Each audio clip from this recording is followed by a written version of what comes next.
So we're living in an amazing season right now. It's springtime. Boy, can you hear the birds chirping? The birds chirping outside. It was like when we first got here, there was such a racket being made by all these birds. And it really feels springtime is such an amazing season, right? And even we've gotten such an interesting weather. You know, we've got showers and then sunshine and cold and then warm. And it's like springtime is just exciting season. Also, such an important spiritual season.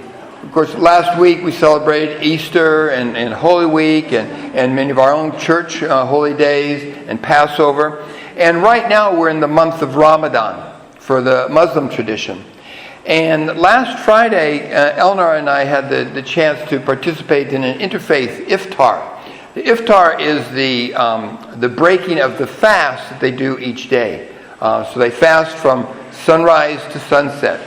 So they begin the day with a prayer. Of course, there's 5 prayers during the day, but the morning prayer is the beginning of their fast, and then they break their fast with a prayer and a meal together. And most often it's shared with friends and family. It's a time of fellowship as well. So it was really nice. I really appreciated being there. And the imam for the mosque, actually he's a friend we know from way back when his kids were like, and Renata were like really, our daughter was also very small, and now they're all in their 20s. And so, but he gave a really nice message just about the meaning of Ramadan. And its significance is a time to practice self-discipline, of offering up things that normally you could eat or have, like food. You need to eat food, but you're sacrificing it, willingly offering that up. And so making those kinds of offerings and sacrifices as a way of self-discipline, developing our self-control, and understanding, especially when fasting, understanding the difficulties of other people who during this, who may be starving or in need. So it's so, a very beautiful tradition. And he said, the hope is that if we do this for 30 days out of the year, or the lunar calendar, so it's actually 28 or something, but 1 month, then that month will develop the habit so that throughout the whole year, all the other months of the year will be remembering God and remembering that self-discipline and that self-control that we developed during the month of Ramadan. And I was so grateful to be there, to be able to as unificationists, we have such a rich worldview to share with people. And so being able to share with people at the table, it was a wonderful international group. One man from Malaysia, another from Egypt, and some of the food that we broke the fast for was from India and the Middle East. And so it was a little bit of everything, quite international. But it was so easy to talk about our worldview about the family. And just emphasizing, the solution to every problem in the world starts with God-centered families, with godly families. And I could really appreciate and affirm the work that their community is doing, and really focusing on building families and supporting young people. And that God's design for everything is connected with the family. So I started this message series on Family Pledge, a while ago, and we're picking it up again.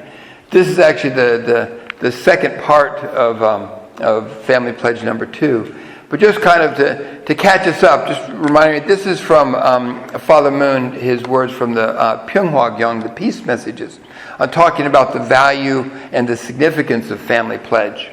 So let me read this. At the heart of the Family Pledge is the true family, which exists within the framework of true love. The Family Pledge serves as a bridge connecting our lives to God.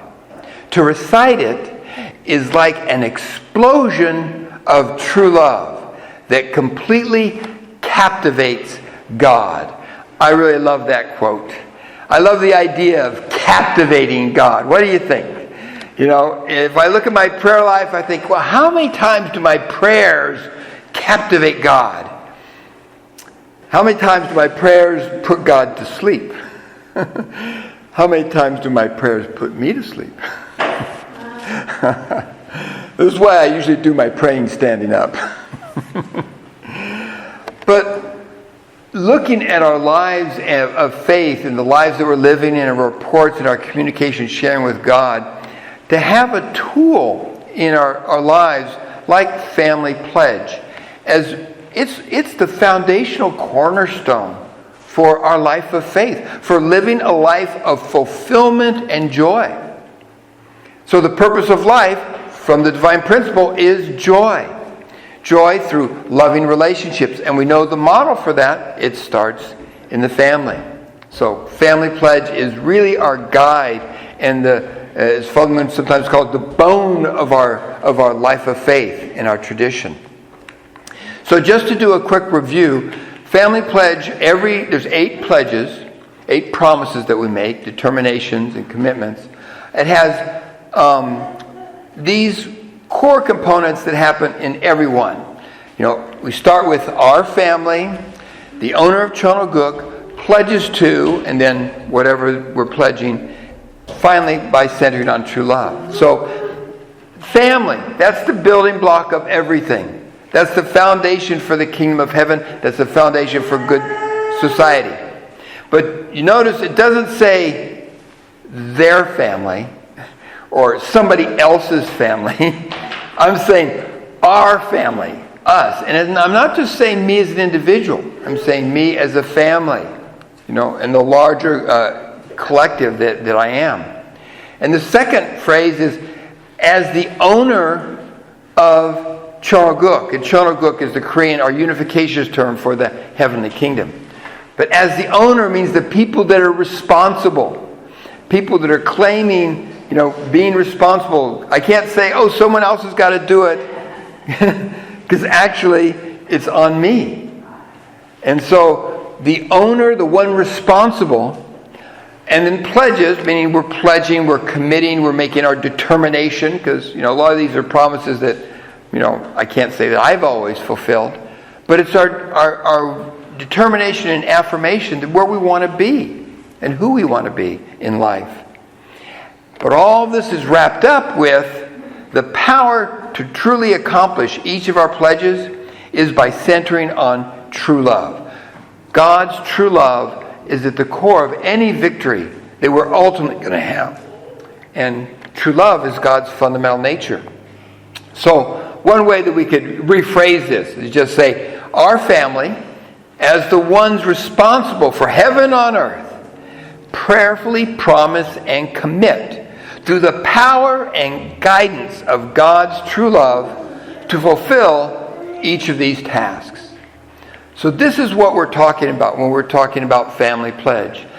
Sometimes we recite Family Pledge. I know for me it's easy. I've got it memorized, so I just up, and don't necessarily think about it.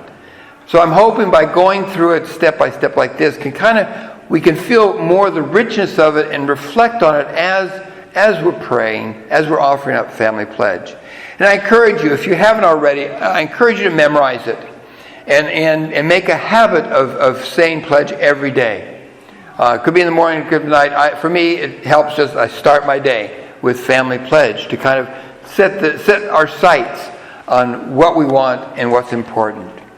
So pledge number 1, is to seek our original homeland and build the kingdom of God on earth and in heaven, the original ideal of creation.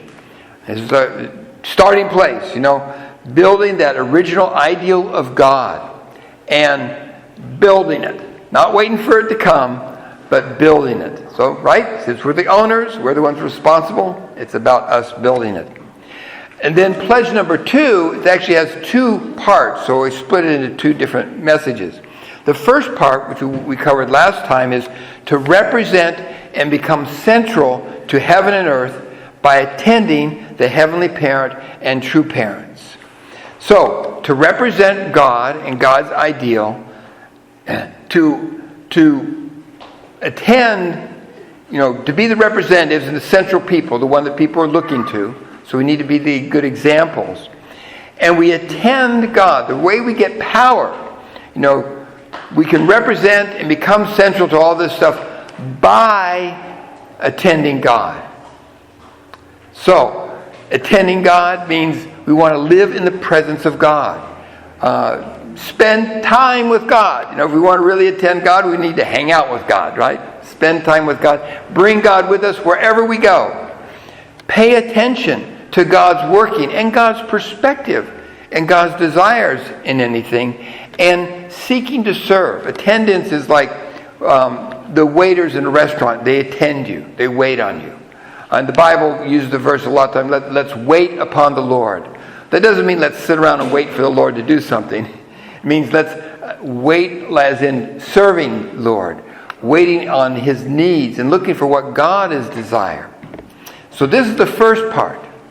Then secondly, as owners of Cheon Il Guk, we're to perfect the dutiful family way of filial sons and daughters in our family, patriots in our nation, saints in the world, and divine sons and daughters in heaven and earth. So, we're going to go through each one of these one at a time. The first part is to perfect that dutiful family way. This is, as I was saying, when we share with people, we have so much rich content to share because the design of the universe is the family.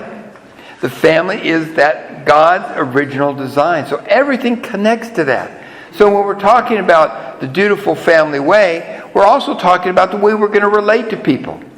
The best model for a business is a family model. The best model for a government is a family model. The best model for organizations to work is a family model.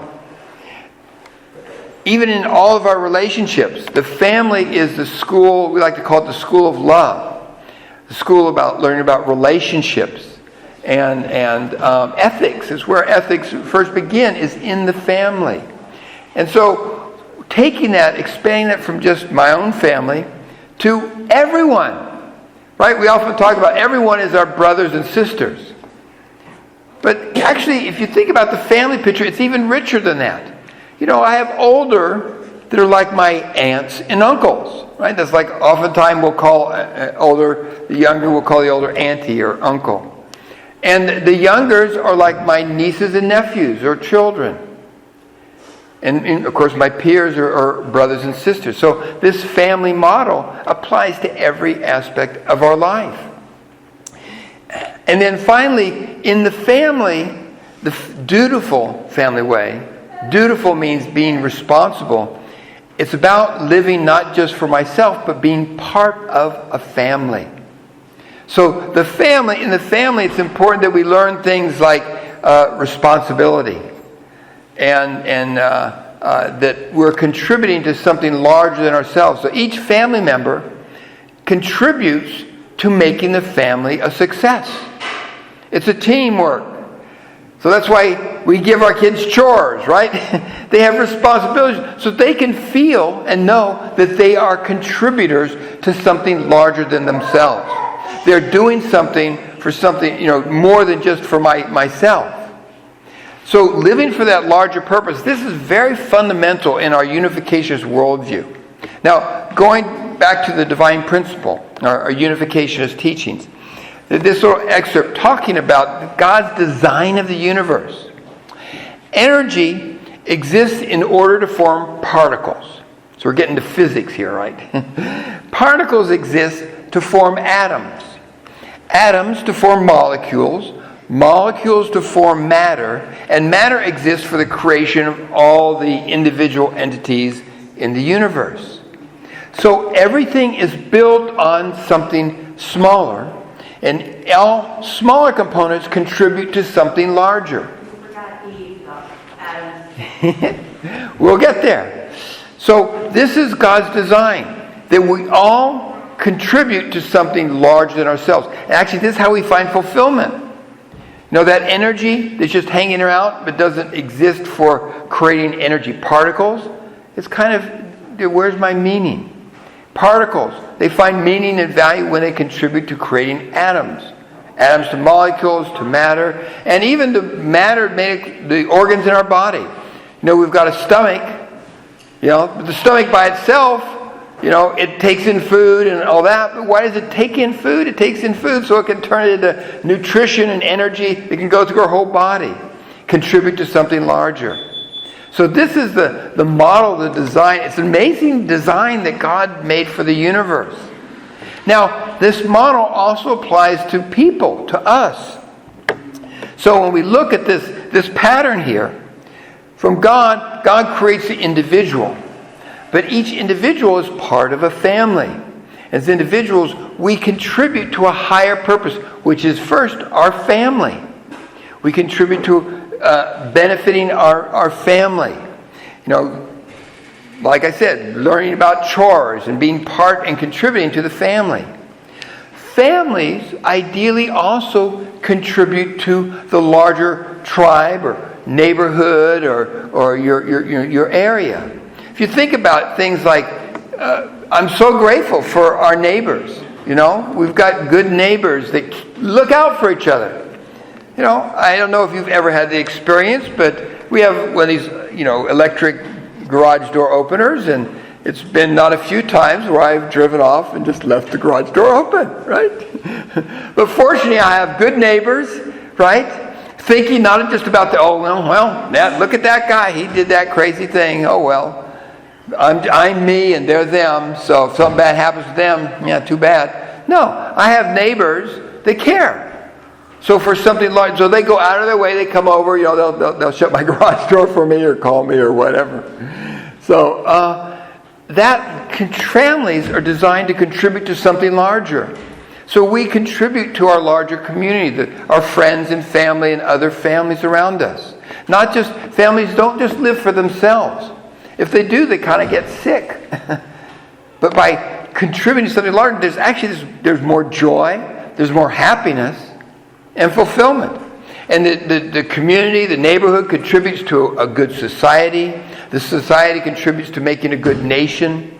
The nations of the world working together, thinking not just for myself, but how can I contribute, especially nations like America that have so many blessings, contribute to the larger world, to other nations, create a world of goodness, which ultimately to the cosmos and gets back to God. So this is the cycle that God designed for fulfillment and joy. At each level, even though I'm contributing and maybe sacrificing for something larger, the family protects the individual. The tribe or neighborhood protects the family. The society protects the neighborhoods and the communities. So every larger level also protects the ones that are contributing. So it's an amazing design that God has. That He designed this kind of pattern. That we're designed to contribute and find fulfillment and joy through contributing to something larger than ourselves. So let's look at this process of perfecting the dutiful family way. First starts in our family as filial children, faithful children, filial sons and daughters in our family. This is like the fifth commandment of the 10 Commandments, is honor your father and mother. It's grouped together with all the things about worshiping God, right? Because our relationship with our parents is our first experience with our relationship with God. And in the family, we learn ethics about honor, about caring for others, love, loyalty, that kind of devotion. This is that first experience in the family of filial piety is the basics for all ethics, and even our experience in attendance to God. So from the family, to perfect the dutiful filial way of the family, then we go to perfect the dutiful family way of patriots. Patriots in the nation. People who are thinking about the welfare of our nation. The larger whole. Our family duty, we take care of our families and society, neighbors and community and society. But our nation, living for the sake of the nation, it's not just, it's living with the desire that my nation is the best possible nation it can be. So that's not just, my country, right or wrong. No, it's my country, I want to be the best. So we follow our conscience and God so that we can contribute to making the country the best we can. There's stories in the Old Testament, like the story of David before he became king.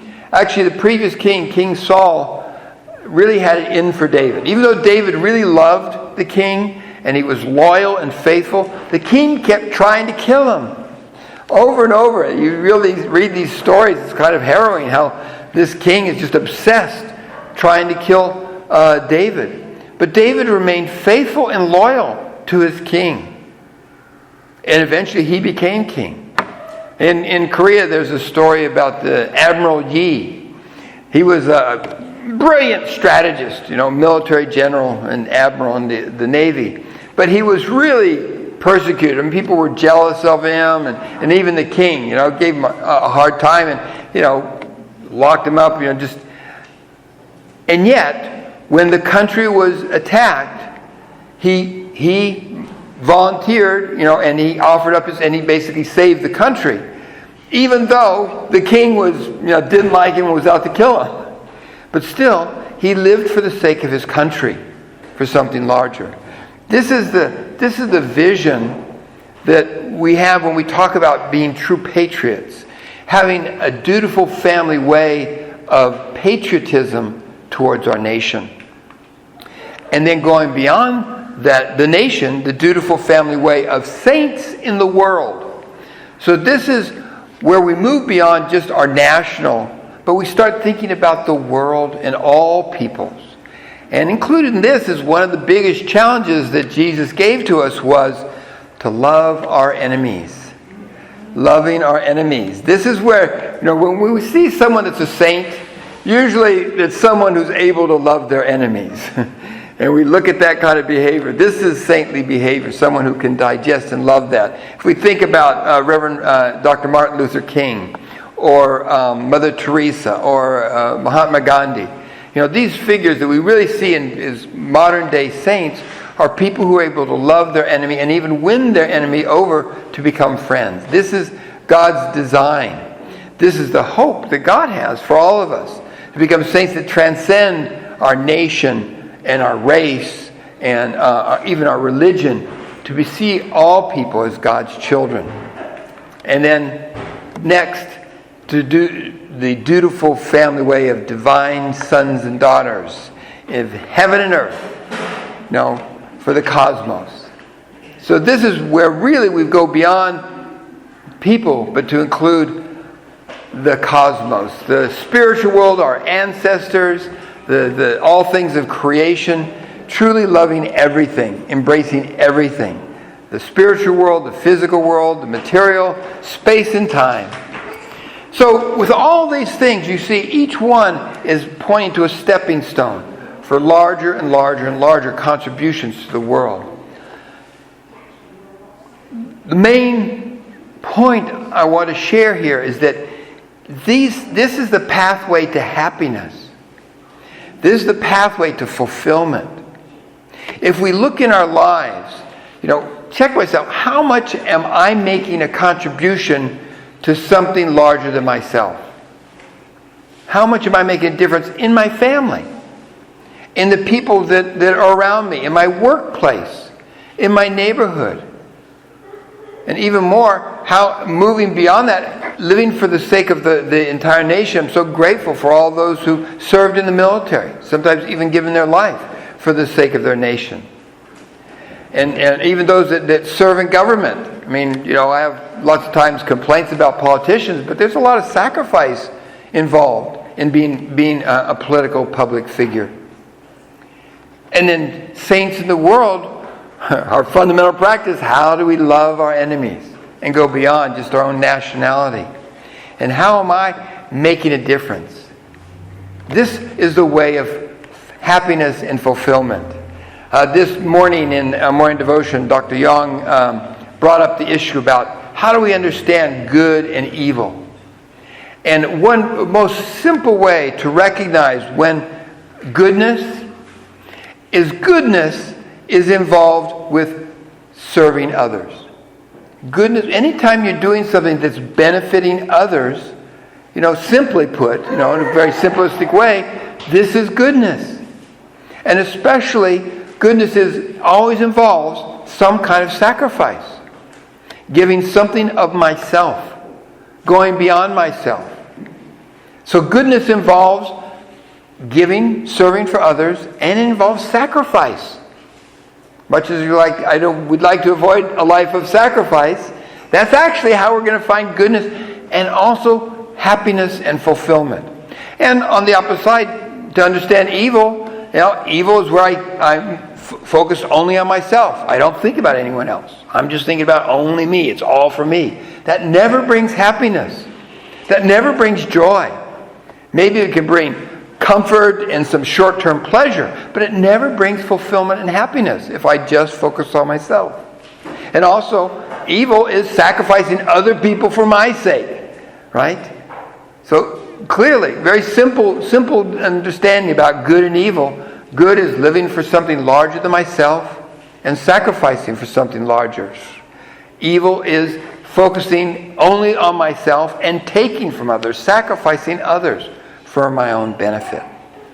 So the challenge, especially when we're just taking from others, is that we don't feel love. Maybe we trick people or we steal something or whatever, but we don't feel love. And the most important thing in our life is to experience love and being loved. So as we go through our family pledge, it's giving us key guidelines for how we can experience a life of fulfillment and a life of joy. That's the desire that God has for us. And in reciting Family Pledge, we're reminding ourselves that this is the vision of a life of fulfillment. This is the way to happiness in our lives. So, pledge number 2. Let's all read this together. To our family, the owner of Cheon Il Guk pledges to represent and become central to heaven and earth by attending the Heavenly Parent and True Parents. We pledge to perfect the dutiful family way of filial sons and daughters in our family, patriots in our nation, saints in the world, and divine sons and daughters in heaven and on earth by centering on true love. I do? Okay. Please join me in prayer. Father, Mother God, our loving Heavenly Parent, thank you so much for your presence in our lives and the understanding we have through the principle, and so grateful for all that we inherit because of the sacrifices of so many people that went before us. So the historical figures, the biblical figures, peoples of faith, your saints and sages throughout history. And that we live in this most amazing time of your providence of healing and restoration, where you long to see each one of us knowing the fullness of your love, the fullness of the potential in our lives. We're so grateful for the Family Pledge as a tool to help us continually focus ourselves, recenter and align ourselves on the vision that you have as people of true love. People who know and are filled with your love and your presence, and who multiply that love in the world around us. Heavenly Parent, there's so many things that are going on in the world, and we pray for those who are suffering, especially our hearts go out to those in the Ukraine and Russia and the Middle East, and even conflicts in Africa and South America and Asia, all around the world, Heavenly Parent. We know Satan is continually working. But by building our own foundation, starting as your precious sons and daughters, establishing and expanding our family to love our community, our nation, and our world. And that we pray for this nation of America, Heavenly Parent, that it can live up to all the potential that you've given it to be a blessing to the rest of the world. And that we can see the kind of healing in this world that everyone is longing for. So, Heavenly Parent, we thank you again and offer ourselves gratefully to you as your sons and daughters and as blessed central families. Amen and adieu.